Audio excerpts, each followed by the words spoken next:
My son, write to the people who call themselves by my name. I am angered by many of my people's public actions right now.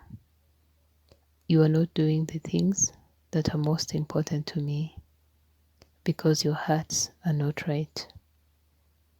I see what is in every man's heart, and most of what I see is not pleasing to me, even in my own people. The law of love is the fulfillment of my law. It does not take it away.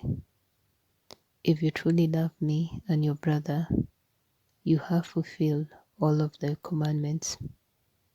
You can only do so by being filled with the Holy Spirit and walking in the love that has been shed abroad in your heart. Are you asking me to fill you with more of me every day? The answer for most is no. This is why flesh is reigning in your churches and internet sites.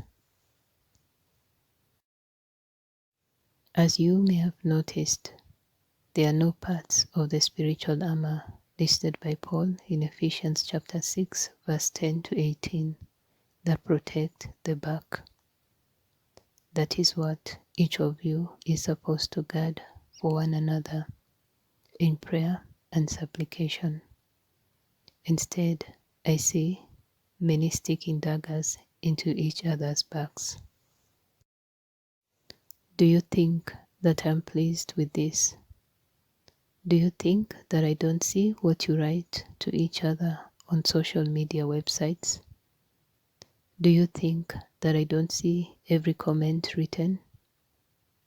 Do you think that those that don't know me, that are looking for me, don't read these things? You all know the answers to these questions. You know I see it all. My question to all of you is, why are you doing the things that I hate if you claim to love me? Sowing discord among the brethren is one of the 6 things I hate. You say, this one is a heretic, that one is a false prophet. He believes the wrong rapture doctrine. She doesn't cover her head when she prophesies. I could go on and on and on. I ask you, is this done out of love? Because if it is not, it profits you and everyone else nothing.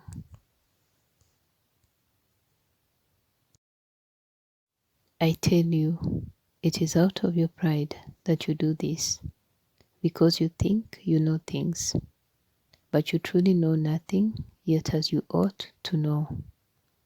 Even those of you seeing and hearing the most clearly from me, see in part and through the glass dimly.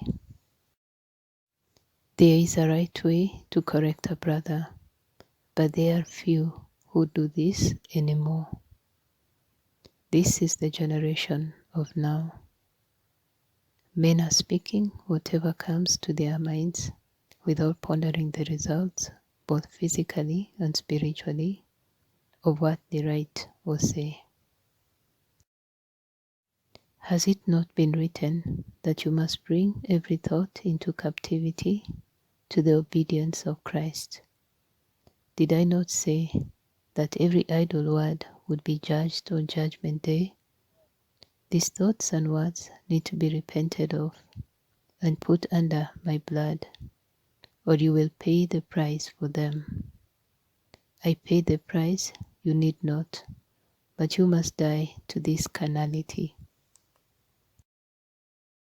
This is wisdom. Do not be rash with your mouth, and let not your heart utter anything hastily before God. For God is in heaven, and you on earth. Therefore let your words be few. The way to deal with disagreements are to first go to your brother privately in love. If the matter is not resolved, involve 2 or 3 other brothers lovingly. If he refuses to listen to them, tell it to the church. And if he refuses to listen even to the church, treat him as you would a sinner in my love. Yes, you must love sinners, because you are my witnesses here on the earth, and you are the carriers of my spirit. Restoration is always my goal, and it should be yours as well. If your disagreement is just a matter of your opinion, and not a matter of salvation or foundational biblical beliefs, such as my deity, you would be best to remain quiet, or at the very least, suggest your belief gently. Remember, the fruit of the Spirit is love, joy, peace, long-suffering, kindness and goodness, faithfulness, gentleness, self-control. If you are not conducting yourself in this way, you are acting out of your flesh.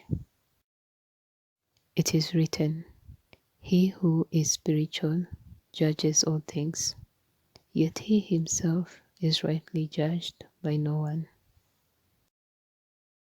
This is truth, but I, the Lord, am the only one who can judge the heart of a man, because I know every thought, intent, and angle of every motive, whether it be good or evil. Do not argue about things pertaining to the end times. Can you not see that this is wrong? No man has it all figured out, because I have not revealed it all to one man. I have not even revealed the complete timeline of events, even to the entire body.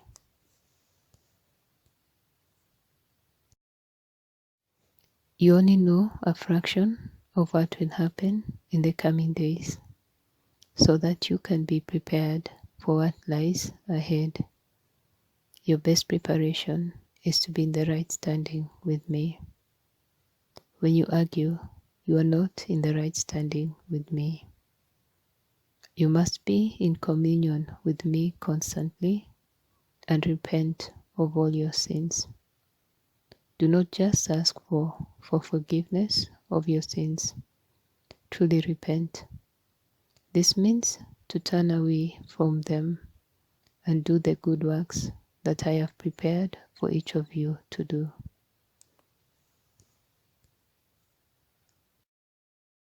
Lastly, I want to point out to you how I dealt with the Pharisees and the money changers at the temple. Why did I treat them so harshly, but had mercy and grace on those people that were in open sin? I tell you this, those in open sin are judged already, and they know it.